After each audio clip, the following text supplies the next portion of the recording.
great day. Thank you all for coming.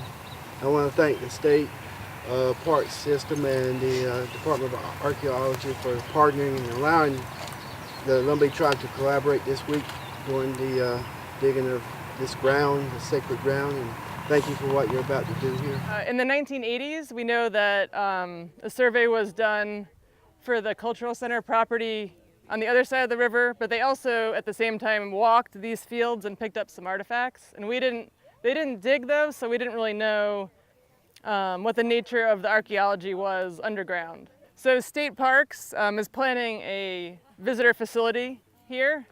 So we've come here to actually test those archaeological sites and dig small shovel test pits, which are small excavation units, in those locations where they found things to understand if there's anything intact underground or if kind of the historic plowing might have disturbed those sites. And we've dug about 250 holes across this field and a little bit in the adjacent power line corridor and then the field the other way. There's 2 sites we knew about and then we discovered a new one. So back here along this tree line was recorded one site where they had collected artifacts. When we dug holes there, we found some coarse pottery that probably dates to about 2,000 years ago.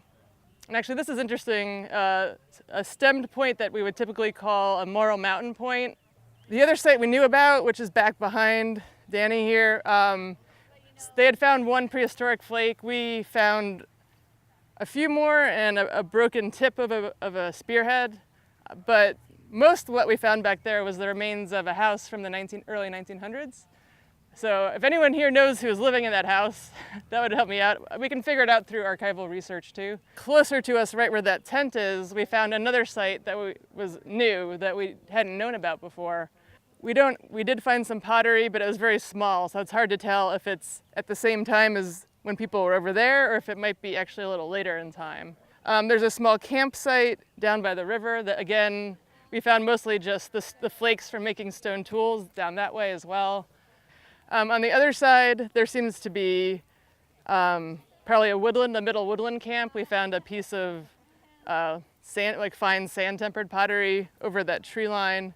Clearly there's I guess the takeaway is that were people at all different time periods living in this area.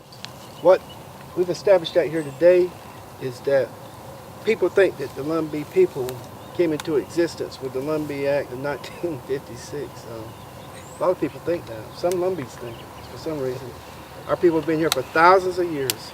That's why this thing this week is so important, especially for our children and our youth, is that we've been here forever. Forever. This is who we are. Communities here, South Tree, Union Chapel, Prospect, all these communities.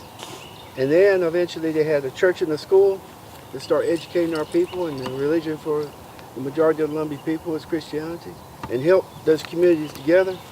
And then over time, of course, those communities developed the Lumbee tribal government. There wouldn't be a Lumbee tribal government if it wasn't for those communities, those clans, and this dirt right here, and what's coming out of them today and this week. That's who we are.